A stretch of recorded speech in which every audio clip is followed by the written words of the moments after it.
చందమామ కథ. మాటకారి ముసలమ్మ.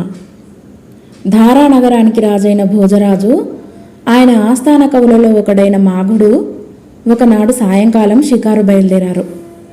కవితాగోష్ఠిలో వారు కాలం మరిచి చాలా దూరం వెళ్ళారు. చీకటి పడిపోయింది. వారు రాజభవనానికి బయలుదేరేసరికి దారి ఏటో తెలియలేదు. ఎవరినైనా అడిగి దారి ఏటో తెలుసుకుందామని వారు కొంత దూరం నడిచి ఒక పూరి గుడిసె వద్దకు వచ్చారు. అక్కడ వారికి ఒక ముసలమ్మ కనిపించింది.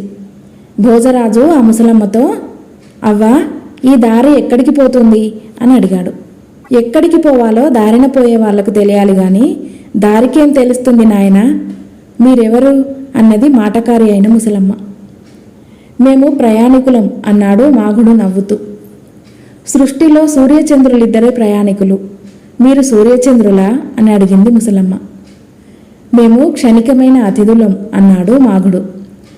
డబ్బు యవ్వనము ఈ రెండే క్షణికమైన అతిథులు, మీరు అలా కనిపించరే అన్నది ముసలమ్మ. మేము పాలకులం అన్నాడు భోజరాజు. ఇంద్రుడు యముడు మాత్రమే పాలకులు, మీరు వారు కారు కదా అన్నది ముసలమ్మ. కానీ మేము సహనం కలవాళ్ళం కూడా అన్నాడు భోజరాజు. భూమి స్త్రీ మాత్రమే సహనం కలవాళ్ళు అన్నది ముసలమ్మ. మేము విరాగులం అన్నాడు మాగుడు. విరాగులుగా చెప్పుకోతగినవి శని, సంతృప్తి మాత్రమే అన్నది ముసలమ్మ. మేము పరదేశీయులం అన్నాడు భోజరాజు.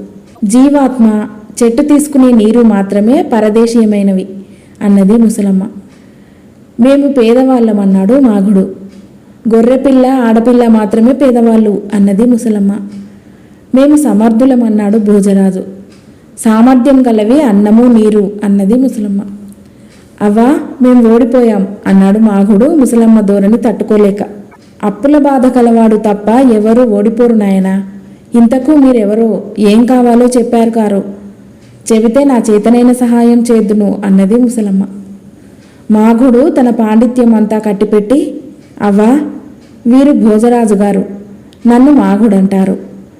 మేము రాజనగరకు దారి తెలియక చీకట్లో చిక్కిపోయాం అని చెప్పాడు. ఆ మాట మొదటనే చెబితే సరిపోయేది కదా.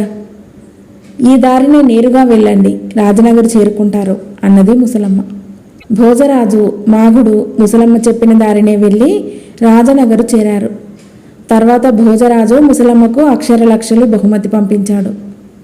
కథ సమాప్తం.